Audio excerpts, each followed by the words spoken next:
Hallelujah. Been there, done that, and I just can't go back. And then they say because God is. Amen. Amen. So I think New Mount Zion and the preachers, all that is going forth, I am grateful to all of you because I do realize that if nothing else happens from this point, the people have been fed. Amen. Amen. Amen. As we look at this, a strange exchange, it's not natural. I believe if you were to engage almost anyone in conversation regarding how confident they are about the stability of today's world, the possible resounding reply would likely be that we live in a world of uncertainty. That same basic sentiment of uncertainty surrounded the writing of the book of Isaiah. During the writing of Isaiah, Israel found itself engulfed in its 70-year exile in Babylonian captivity. Israel's exile was God's response to their persistent failure to follow his commands. So they found themselves prisoners in a strange land. They were required to adapt to life under Babylonian governmental rule. Yet it seems that as soon as they learned the Babylonian way of life, the Babylonians were invaded by the Persians. Israel then had to adapt to life under a Persian rule. Doesn't life sometimes seem to work just that way for you and me? Every time I think I've mastered my misery, every time I think I've mastered my mess, every time I think I've managed my mistakes, and just when I think I've successfully mobilized my stagnant mood, here comes something new. And understand this, that some stuff that I experience is all my fault. Yet there is other stuff that I go through that is simply the result of living in this world.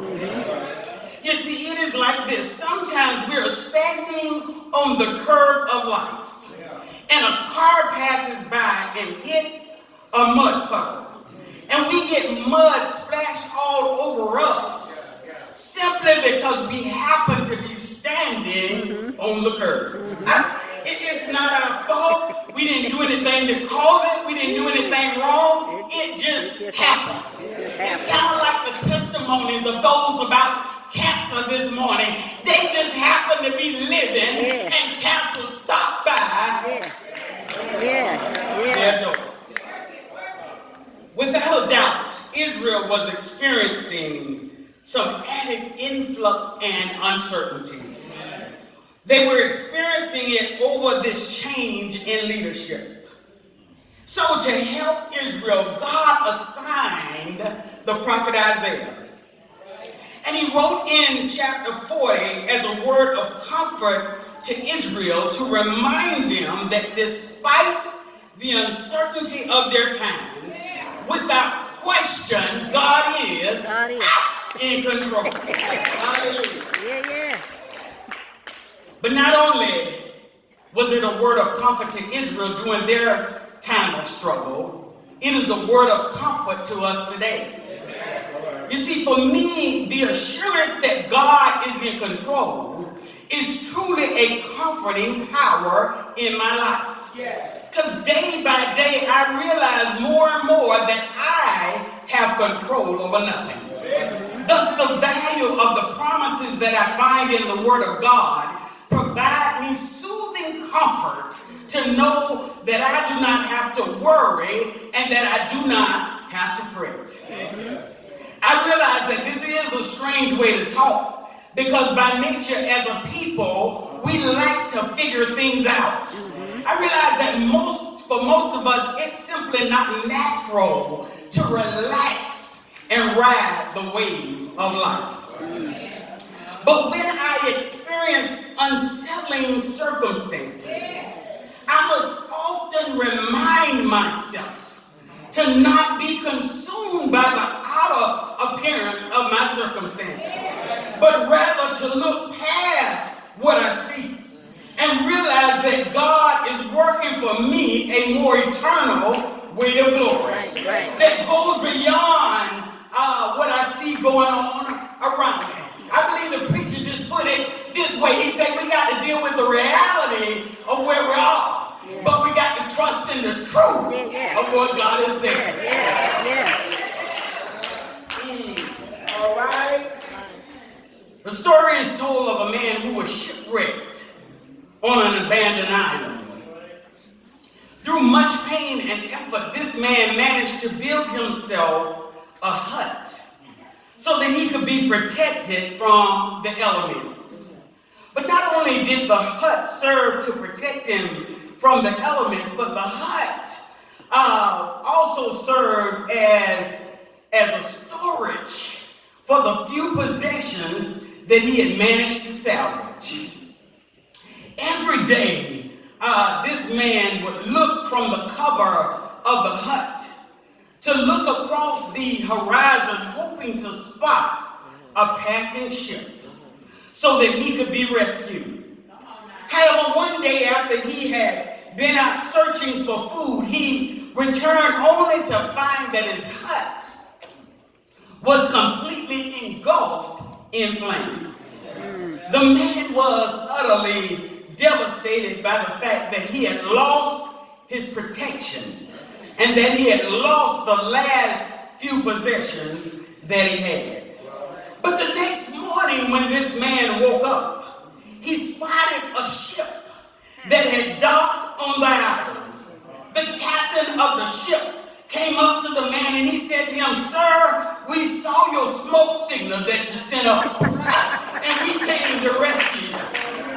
Sometimes it's been everything that you've been holding on to and destroyed that you're able to reach your point of rescue. I believe they talked this morning also about Mr. Stewart who was out on the sea and God sent a rescue. Said they saw his SOS. God will see your SOS and send somebody your way. Yes, he will. Yes, he will. Yes, he will. Glory. Sometimes God has to make it clear to us that if he had not put us through what he put us through, then we wouldn't be where we are right now. Sometimes everything we have must be destroyed before we're able to get to something better. Sometimes we're trying to hold on to what we have, and God's saying, "I want to give you more than what you have. Let it go."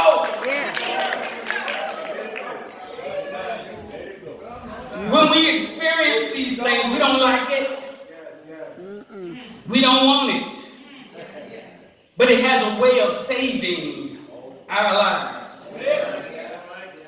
The old songwriter put it this way. He said, "Your grace and mercy brought me through. I'm living this moment because of you." While you are going through, you may feel weak. While you are going through, you may feel that all your strength is gone. While you're going through, you may feel that you cannot take another step.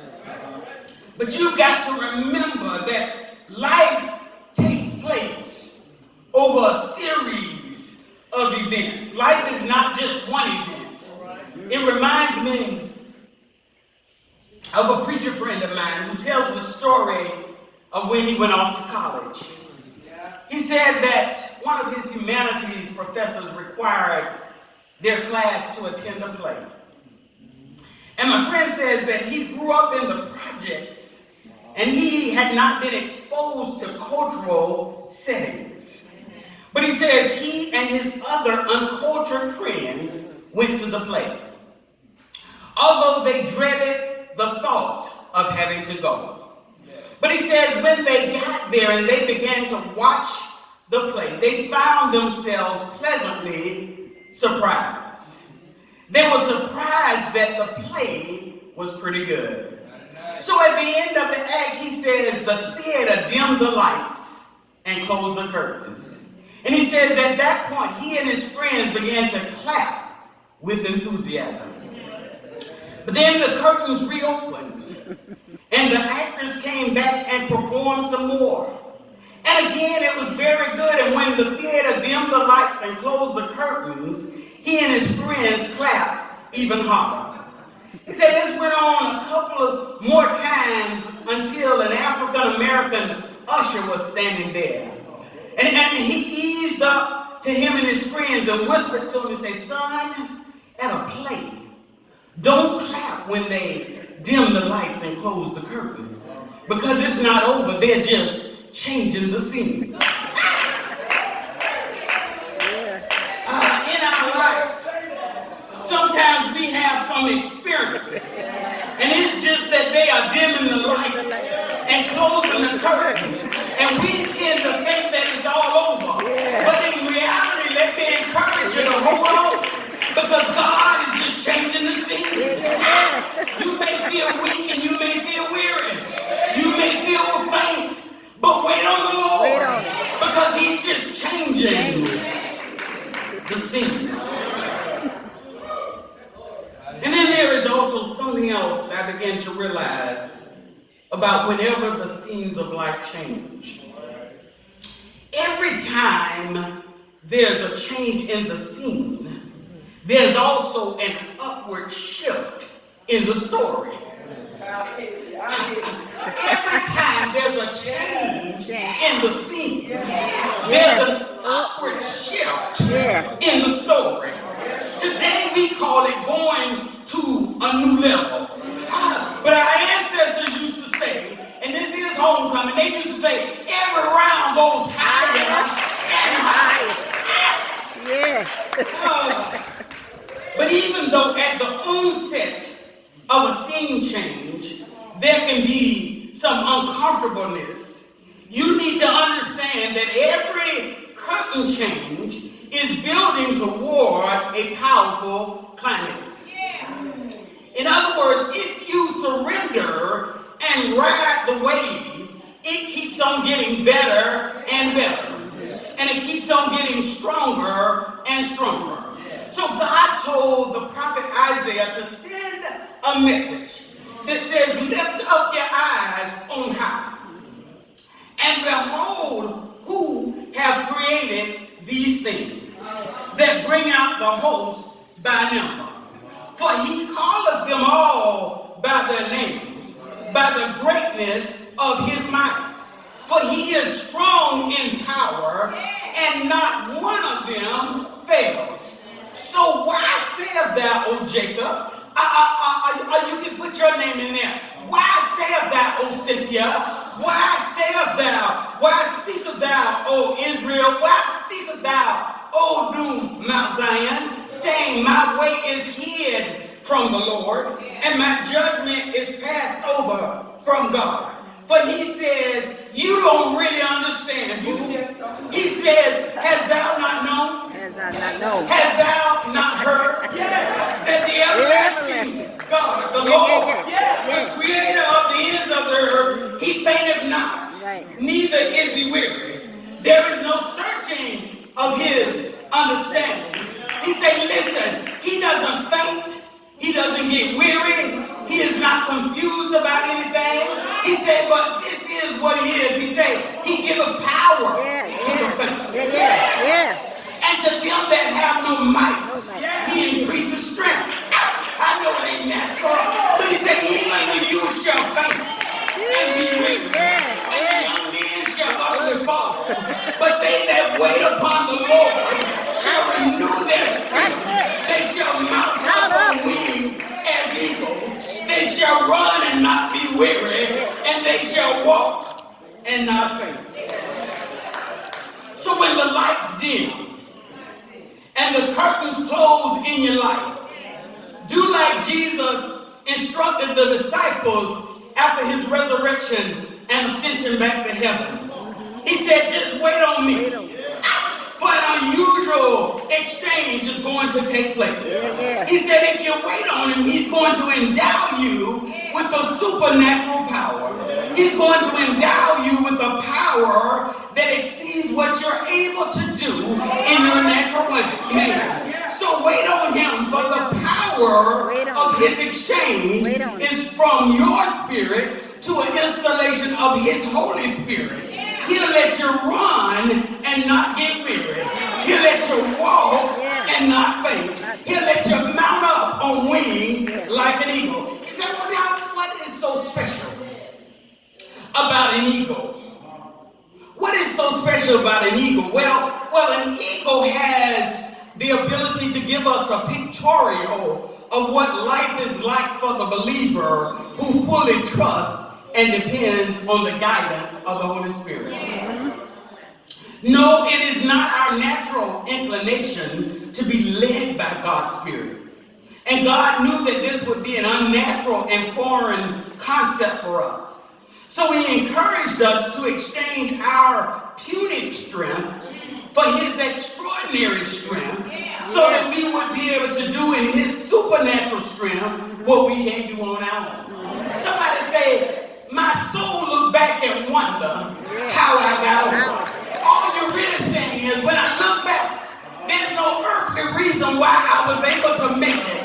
But through the power of the Spirit of God, he brought me, he kept me, and he never left me. It doesn't make sense that I was able to get out. It doesn't make sense that I was able to get over. It doesn't make sense that I was able to progress. But it is by the power of an almighty God. You see, the eagle is a unique animal. Yes, he is. The eagle knows when the storm is approaching even before it shows up. The eagle will fly to some high point and wait for the winds of the storm to come. That's what the Holy Spirit kind of works in us. When the storm hits, the eagle sets its wings on the wind. And the wind picks up the eagle and allows it to fly above the storm. Listen, the storm is raging below, but the eagle is soaring above the storm. The eagle doesn't escape the storm. It just uses the storm to lift it above the storm. The eagle rises on the wind that the storm provides. Again, it makes me think about those cancer survivors, and whatever you're surviving, you went through it. You weren't able to avoid the storm, but you just used the wind from the storm to lift you a little bit higher. God says he'll enable us to mount up on wings as an eagle. He'll give us the power to do the unnatural, so that when the storms of life come upon you, like the eagle, we can rise above them and ride the winds of the storm. The storms like sickness, the storms of tragedy, the storms of failure, the storms of disappointments. Consider whatever your greatest challenge is in life right now.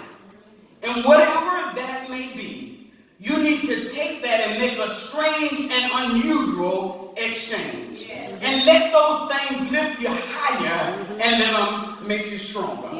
God said the reason he gave us the picture of the eagle is because he says he knows we need something to sustain us right now. He knows that in our natural man, we have a tendency to get weary. We have a tendency to get weak. He said, but I want to encourage you that I got you, boo. I know how to take care of you. I know how to provide for you. I know how to take you through the storm. I know how to take you over the storm. And I know how to take you around the storm. But Sister Downing said, when she did the welcome and occasion, she said, what we are experiencing now is just a taste. It's just a sample of what is to come. And as New Mount Zion was praising the Lord in here today, I said, this is real good.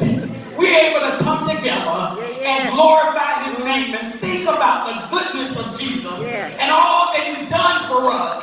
And our souls can cry out, hallelujah, thank you, God, for saving me. Our souls can get excited over what God has done, what God is doing, and what God is going to do. This is just a taste. But there is a greater exchange that's going to take place. He says, hold on. He's just changing the scene. There is a climax that is coming. And I do believe that that climax is found in 1 Corinthians chapter 15.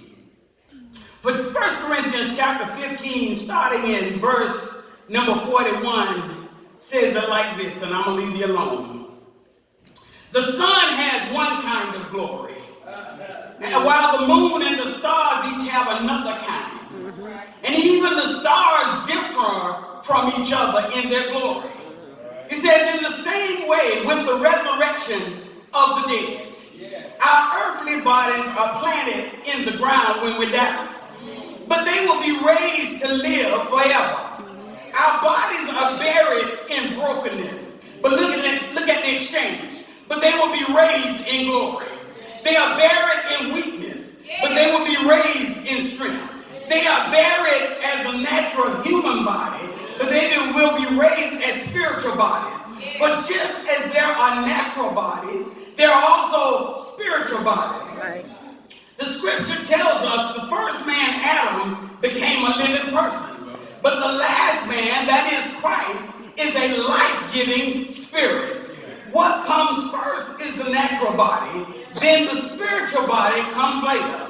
It says Adam, the first man, was made from the dust of the earth, while Christ, the second man, came from heaven.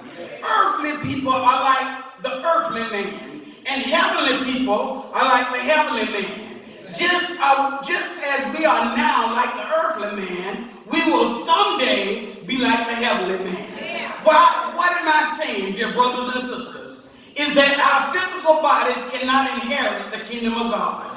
These dying bodies cannot inherit what will last forever. But let me reveal to you the wonderful secret. We will not all die, but we will all be transformed. It will happen in a moment, in the blink of an eye, when the last trumpet shall sound. For when the trumpet sounds, those who have died will be raised to live forever. And those who are living will also be transformed. For our dying bodies will be transformed into bodies that will never die. And our mortal bodies must be transformed into immortal bodies. Then when our dying bodies have been transformed into bodies that will never die, the scripture will be fulfilled. Oh, death, where's your sting? Oh, grave, where's your victory? For the sting of death is sin. But the law is the sin of the law. But the law's sin is its power. But thanks be to God who gives us the victory through Christ Jesus our Lord. He says, so dear brothers and sisters, be strong in the Lord. Always working with enthusiastic power. For you know that nothing you do is in vain. Now for those of you who are used to the King James Version, he said, be ye steadfast, unmovable, always abounding in the Lord. For as much as you know that your labor is not in vain in the Lord, you've got to be able to go through an unusual exchange. Because the Lord would take our little strength. And when we think we're getting weary, he said, listen, there is a great exchange that is coming. So don't you get weary. Don't you give up. Don't you quit. Don't you throw in the towel. Be ye steadfast and unmovable, always abounding in the work of the Lord. For as much as you know, your labor is not in vain. He said God is not unkind to forget your labor of love. He will reward you in due season. He said you will reap if you faint not. Don't be weary in well doing. You may be discouraged, but don't quit. You may be struggling, but don't quit. Be steadfast, unmovable, always. What God did in the work of the Lord. For as much as you know, your labor, your labor, your labor.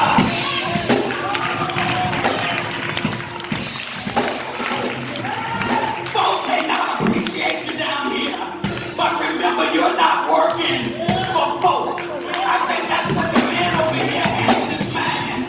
They say keep showing up when nobody else is here.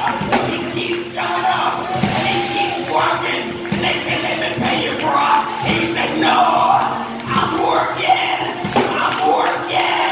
I'm working for a higher call. I'm working for the man who saved my soul. I'm working for the man who died for me. I'm working for the man who rose for me.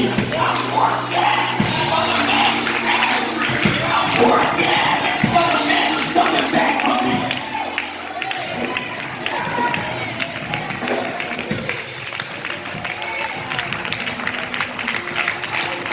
Don't quit. Don't give up. Faithful is he that promised. God has all power. There is nothing too hard for God. No matter what you're going through. Look at what his word says. He said even the youth will faint and be weary. And the young men shall utterly fall. But if you just wait on him, he's just changing the scenes. There is more to come in your life than what you're experiencing right now. And the more that is to come is better than you can ever imagine. For the word of God says, eyes have not seen, ears have not heard. You can't even imagine what he has